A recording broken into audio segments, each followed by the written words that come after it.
Um, okay, hi and welcome. I'm Angela Fehr, and this is my weekly live video broadcast. My passion is for equipping and empowering watercolor lovers with the tools they need to become your own favorite artist. I want you to paint like you love every bit of it, and fearlessly and confidently. That's why I'm here sharing with you the things I've learned on my 20-year watercolor journey, the things that have made me love watercolor and be my own favorite artist.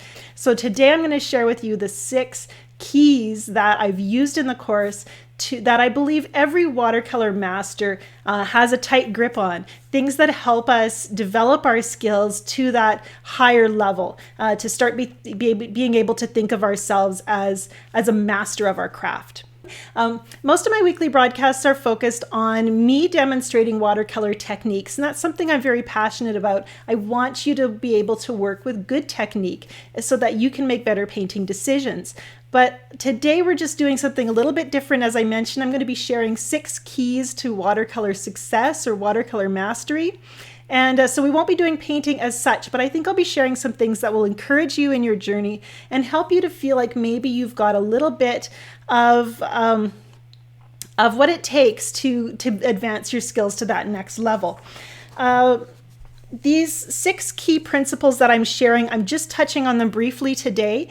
In my new course, Watercolor Mastery, I'm going to be unpacking them over a series of 6 weeks. And so in the course, you'll have a week where I present the principle, share video lessons on how I use that principle in action, and strategies so that you can adopt it and make it your own.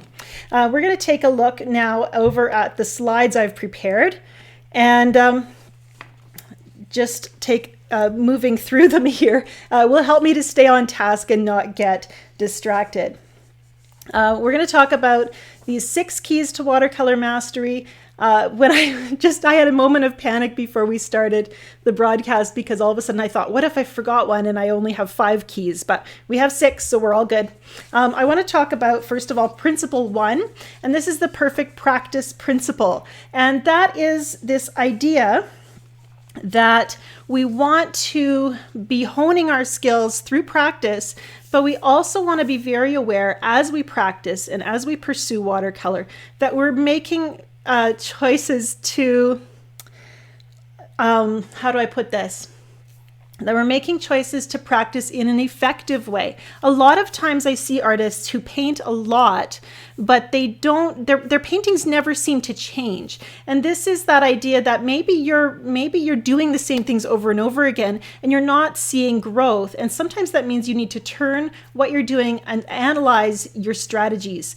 Are we practicing effectively, or are we just repeating ourselves over and over again, stuck in the same rut and yet hoping for a different result? So if we want our paintings to be fresh, we need to analyze our technique and take a look at what we might be able to change about what we're doing in order to have better technique and a stronger approach and strategies for successful paintings.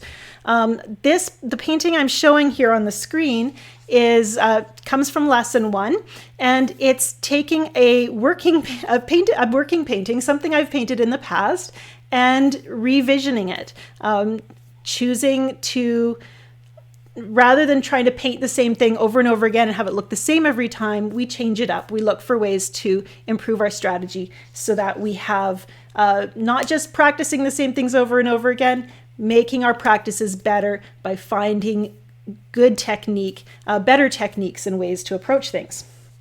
So that's in week 1. We're going to be looking at a number of strategies that I use for getting myself out of that rut, because I think often we're in a rut and we don't even realize it. Principle number 2.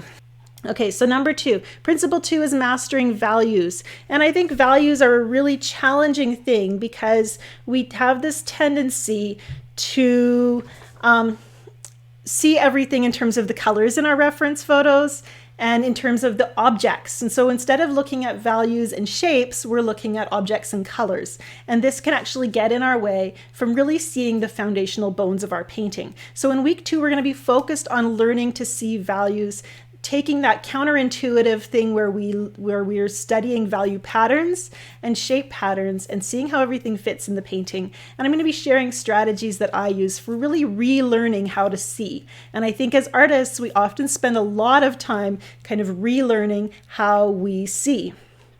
Okay, moving on. And I wanted to show you some of the stuff we do in week 2. This is actually an oil painting that was inspired by the lesson I created in this course. I was studying the values with value studies, and I end up taking, I was so inspired by my value study that I ended up taking and creating a painting in oil. And I went ahead and took that little value study and actually carved it out of a rubber block, which is what you see here, and stamped it as a lino-cut print.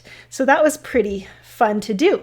And then I painted it like a watercolorist because, you know, I am a watercolorist. But this was learning it to see values, thinking of things in terms of light and dark, and really relearning that tendency of our brain to see things as objects and colors, and often symbols. That's why little kids draw lollipop trees. We reduce everything into a symbol rather than really trying to see it for what it really is.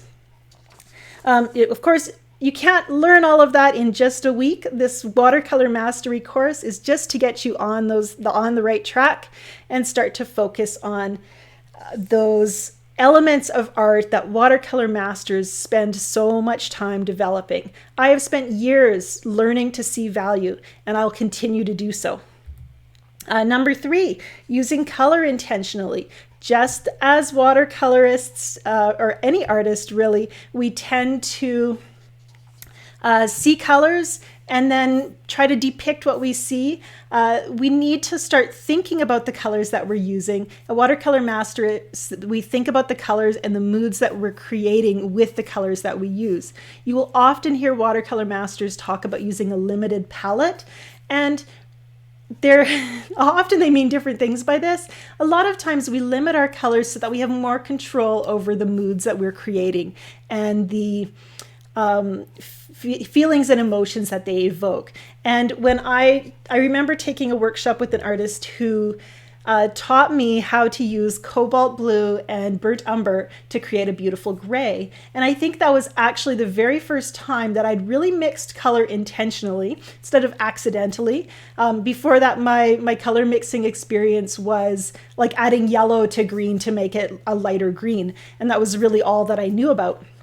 And so when that artist taught me about mixing these two complementary colors in order to make a neutral, it was like this whole world opened up to me. And ever since then, I've been studying how I use color, trying to really observe how colors work together, and then making choices to use them intentionally to influence my paintings. And a lot of my paintings show my personality by the colors that I choose to use. And Watercolor Master will do this. They'll have a set amount of colors that really inspire them and really affect the moods that they're using. In this particular week's lesson, I will be showing how color influences the mood on a number of different scenes. We'll paint the same scene 4 times using different colors each time and see how it changes just by small changes in the colors that we've chosen. And then I'll be showing how we can use color here. In this picture, I'm using warm and cool colors, a very strong contrast to create an autumn scene. And this is just a very quick cell phone snap of that painting. It's so much more vibrant in real life, and I can't wait to show you what it looks like in the course and walk you through how I create that painting. Week 4, we start to think about composition. And I've tried to structure these lessons, so we're focusing on a different element each week, but of course they all fit together. These are foundational keys to making stronger paintings. Make our paintings stronger. They're the bones that support our painting. Just like we all have skeletons that support the rest of our body. I always use that example in my I use that example in my school classes. I always tell the kids, we need a strong foundation. If you guys didn't have bones, you'd just be puddles on the floor. And that always makes them laugh. But it really is true. When we see the structure behind our painting can be stronger, and we can simplify around our painting. So we'll be looking at composition and simplifying our composition.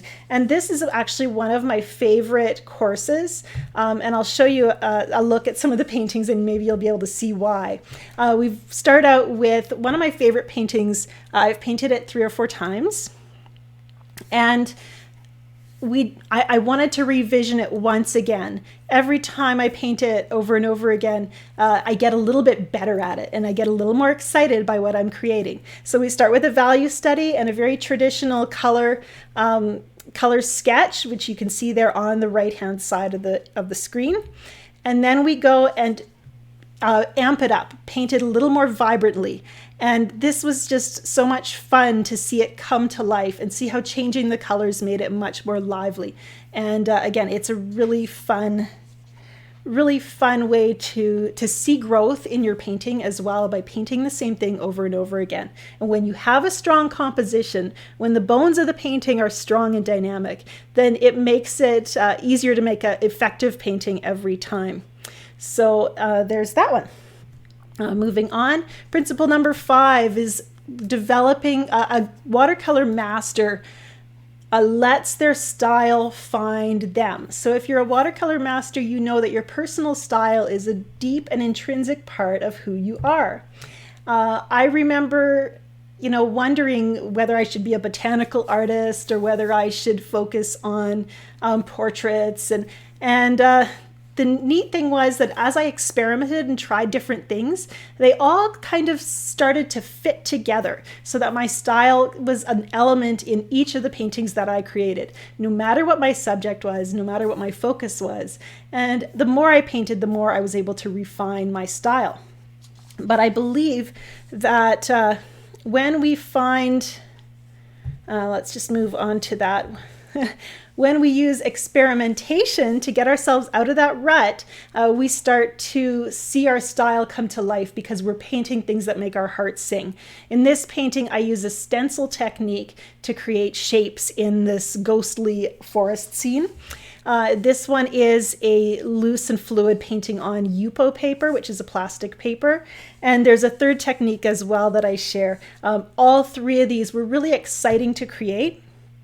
And using techniques that break the rules is very freeing in your painting. It gives you that opportunity to just see where watercolor will take you, and you have a little, I don't know, I just feel really free when I experiment, even when it makes a gigantic mess. It gives me that opportunity to start to pay attention to what I really like and enjoy. If I'm painting the same things over and over all the time, it starts to get a little bit stale. So I like to break new ground and experiment, and it's so much fun to do so. Yeah. And I think a really hand in hand with that is principle number 6, and that is practicing fearlessness. Watercolor masters, and I think this is a theme throughout the course, we understand the role of mistakes in developing our skill and our style. We don't fear mistakes, and we don't allow mistakes, failed paintings, to make us give up. No one's going to tear that paintbrush out of your hand if you ruin a painting, or if you ruin 10 paintings, or if you ruin, 50 paintings in a row. That's okay. We develop our skill by being fearless, by being willing to make those mistakes. When we are not making mistakes, most of the time that means we're stuck in a rut. We're painting according to expectations, maybe our own expectations, maybe someone else's, but it just feels kind of boxed in. And so I've found that when I overwork a painting, I learn more than if I'm afraid to kind of progress in it. So, we can evaluate, what have I learned through overworking a painting? What have I learned through that last time that my painting didn't turn out? So often my paintings that are really eloquent and simple, like they look effortless. so many times the painting right before that one was one that I totally overworked and fussed and worried over until it just was stiff and kind of I don't know, not turning out. And then from there, I give myself this firm little pep talk. Angela, you know you need to simplify and use restraint and take those daring risks when it comes to contrasts. And I give myself that pep talk of whatever it was that didn't work in the last painting, and I take that information into my next painting, and that is the one painting that will turn out, because fresh in my mind is that mistake that I made, and I can use that to powerfully impact my next painting. And when you make mistakes, you learn to find solutions. And that's the other thing that a watercolor master knows. We're not afraid of our flaws and our weaknesses. We use them as a challenge to help us grow and improve. And it's really exciting to see that. Leslie says, mistakes are a blessing. They are a chance to begin more intelligently again. I like that. I think that's so true. I know when I was a kid in school, I loved getting those good marks on my report card. I liked seeing 100% or 97% at the top of my test. It still kind of bothers me that when I went for my driver's license and I did the written test, I got a couple wrong and they never did tell me which ones they were. And that kind of still irritates me all these years later. So, you know, I don't like making mistakes as a perfectionist. And yet in watercolor, they teach me so much. Oh, in life, they teach us so much. This is an interactive course, and that means as your instructor, I'm going to be showing up every week, going through the student gallery, taking a look at your projects from the week, answering your questions, and giving direct critique of the paintings that are presented that week by the students. And every Friday, I check in with a live video just for Watercolor Mastery students, again, addressing directly the different things that have come up through the week. And then because this is a 6-week course, each week has a new series of lessons. That means at the end of the 6th week, I'm crafting those lessons specifically based on how our flow goes through those weeks. So I'm still developing week 6, and I'm excited to see how that comes together as we work with each other. I really see myself as a watercolor coach, someone who can help empower you and come alongside you. We work together to build our skills, to stay encouraged on this watercolor journey. I think negative self-talk can be the biggest obstacle we face when it comes to painting. So thinking like a master is a huge part of growing your skills to watercolor mastery. If some of this sounds appealing to you, I hope you'll consider checking out Watercolor Mastery.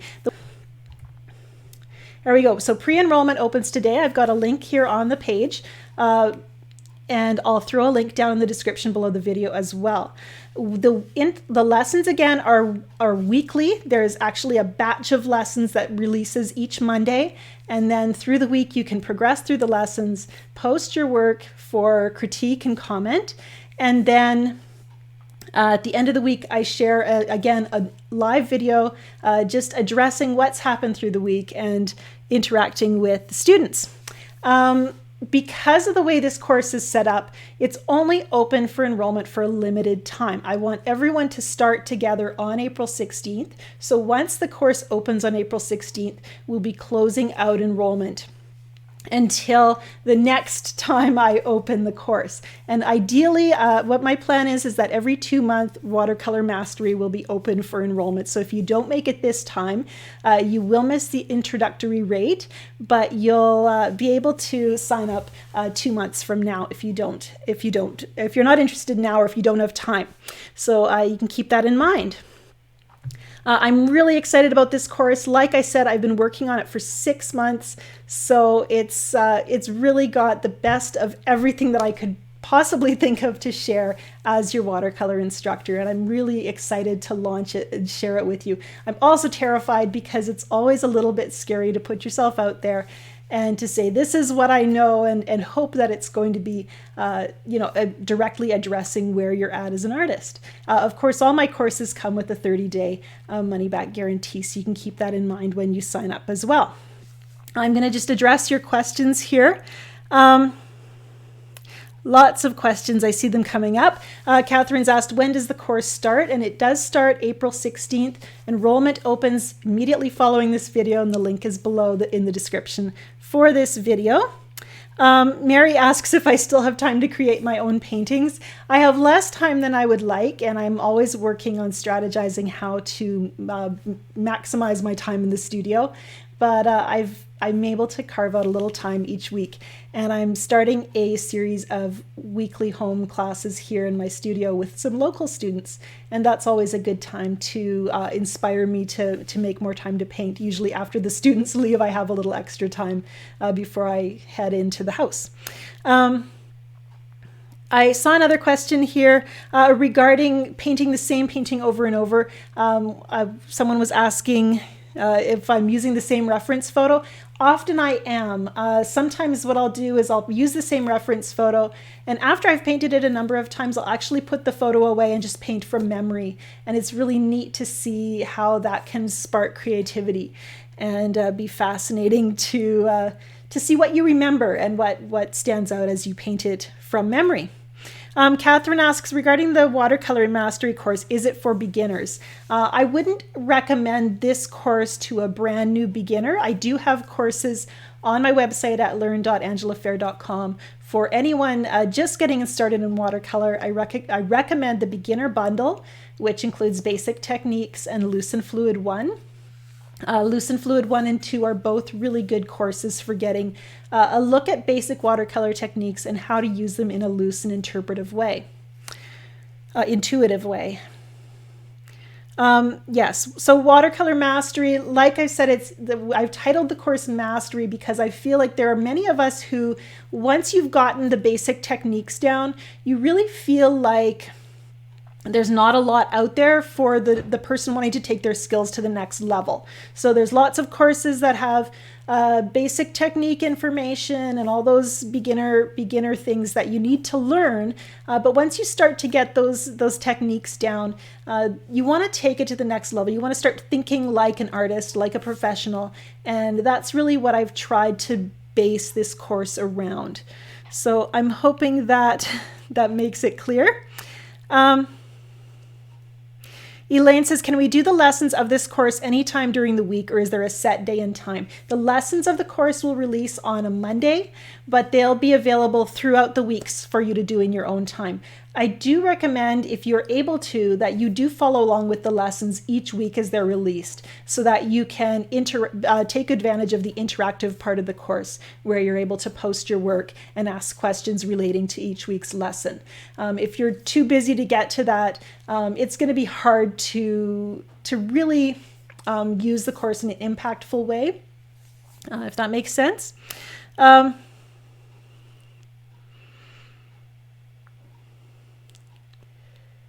Yeah, Fenna's, okay, sorry, I'm just taking a look. Christy asks, how important would you think the materials are to your finished work? I emphasize, Christy, always using the best paper you can afford. When it comes to paper, especially if you're wanting to paint loosely, 100% cotton, artist quality paper is really essential. It has a different movement and flow than any other paper. And so I really encourage you to invest in your art with good paper. When it comes to brushes and paint, what I like to say is buy what you can afford. When you're ready to upgrade, you'll know. So if you're using student quality paints and you're dissatisfied with them, that's a good sign that it's time to upgrade and start to slowly invest in artist quality paints. Same with brushes. Most of the time, I would steer anybody away from stuff that you might find at a big box store or a dollar store. Go to an art supply store. If you can't afford artist quality, buy student grade from an art supply shop, and then slowly upgrade as you're able to afford to. When you're using artist quality materials, I feel like often we actually take our art more seriously because we see that it's worth that investment of a little bit of extra money. And so we take more care and time in our paintings, which can be really beneficial. Oh, Nancy asks regarding the 300-pound indigo paper, how on earth do you rip it to get smaller pieces? I do not rip 300-pound indigo paper. You do have to cut it. I actually have a huge stack of full sheets that I'm going to be cutting up for my workshops, and I'm taking it into town to get it cut at a local print shop. They have a big hydraulic cutter, and they'll be able to cut it much more quickly than I can do it with just a single blade.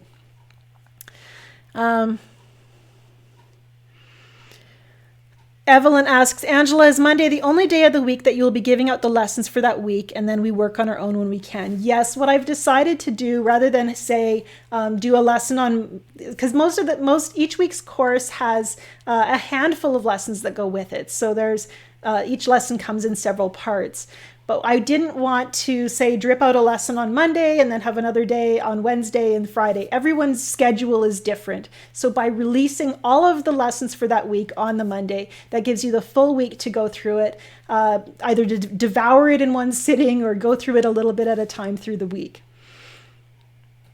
Frances says, I have a trade secret in tearing down paper she'll share in a bit. So take a look at the comments for that. Louisa says, how much time do you recommend to devote to this course? Working and family consume most of my time every day. Well, I know that feeling. It's very difficult to carve out time for your art, and I understand that.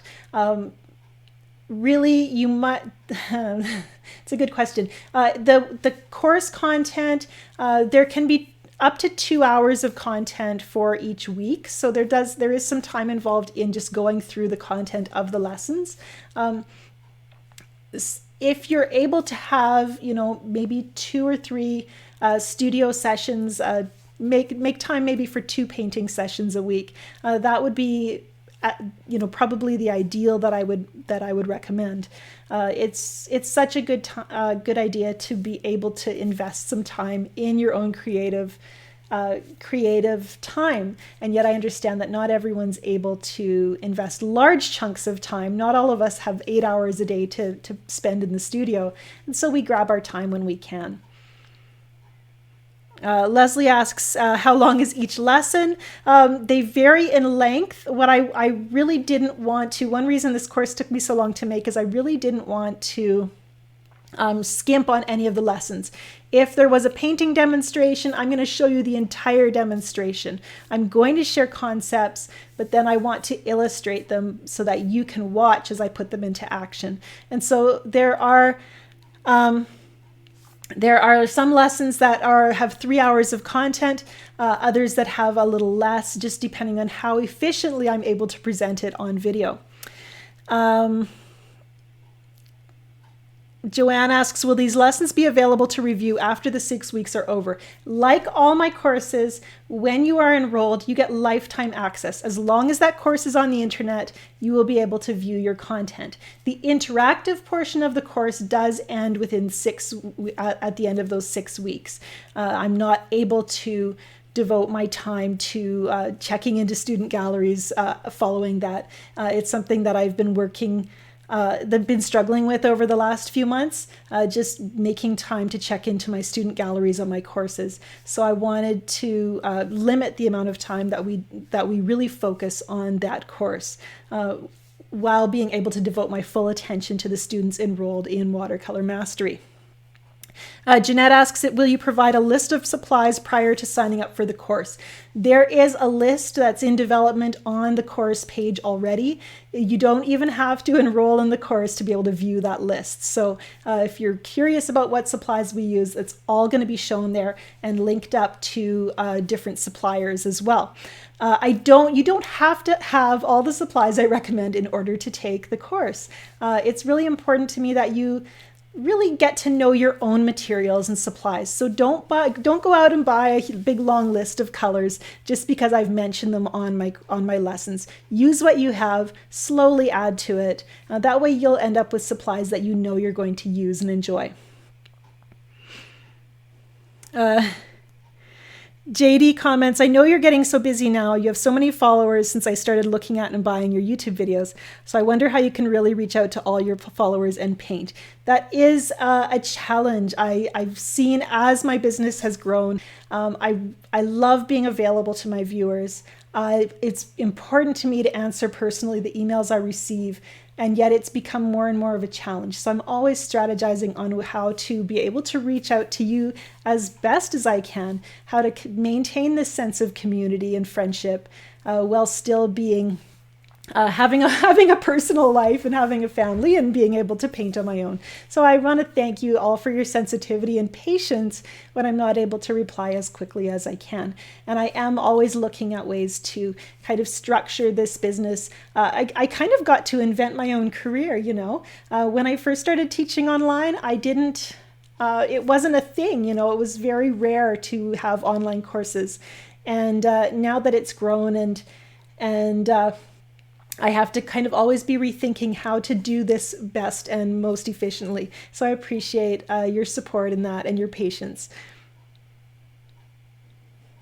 Just taking a look at your questions one more time. Thank you for covering all the things that I forgot to mention. I really appreciate it.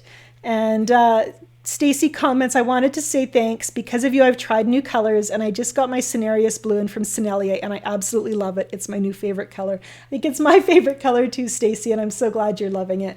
I love being able to kind of talk shop with you all about different supplies, and I've gotten some great insight and input onto new products because of the things that you all have said in the comments, in your emails, in the chat here. In fact, I just got a little package in the mail from Petra. Thank you, Petra, from the Netherlands. And she sent me 2 tubes of some Dutch blue paint colors, which I haven't even opened yet. I'm so excited to try them out. And I'll let you know what I think about these lovely new Dutch blue hues. And of course, the Dutch, you are known for your beautiful blues. So thank you so much. And Nancy's asked a couple times, how many lessons do I share per week? The way the course is set up in Watercolour Mastery, I'm not really sure how to answer you, Nancy, because there's different, each lesson is kind of different sizes. A lesson, I think week 4 is like really huge, and just because I wanted to share so much, I try to share one principle each week with a kind of a pep talk of encouragement, discussion on how we use that principle, and then lessons, video lessons to illustrate it. And each week there's at least 2 videos of technique to share. So there is lots of content, probably too much, but I just couldn't keep it all to myself. Maxine asks if I have a preview video of the course. At this point, I do not. Again, this is very early stages, and I kind of got to the point where I've been working on this for 6 months. I really just needed to give myself a deadline to say this needs to be done, and you need to give it out, send it out to everyone. So right now we're open for pre-enrollment. I'm going to pop that screen up again here. There we go. So we're open for pre-enrollment immediately following this video. I'm going to wrap that up any minute here. And I have an introductory rate listed there. So the introductory rate factors in the fact that I'm still kind of tweaking and refining the printables that come with the course. There's going to be some printable worksheet pages that will help you. And I don't have a preview video yet. This is basically it. This is your preview. So the images I've shared of the classes, of the lessons that we teach, and the principles that I've shared, that is all taken straight from Watercolour Mastery. It's your sneak preview. I'm going to quickly flip through my slides one more time. Actually, we're going to go in reverse. Well, no, I think we can go this way. So week 1, we work on this beautiful landscape and talk about experimenting and revisioning an existing painting. Week 2, we talk about mastering values, and we work on value studies and no-tans, and then we paint this beautiful crocus. Principle 3 is using color intentionally. Let's just take a look. And this, I focus on painting a winter and an autumn scene, as well as some very quick sketches of sunrise, sunset scenes. So we'll be doing skies and landscapes. Principle 4 is thinking about your composition and the bones of your composition. We have another beautiful landscape that we work on.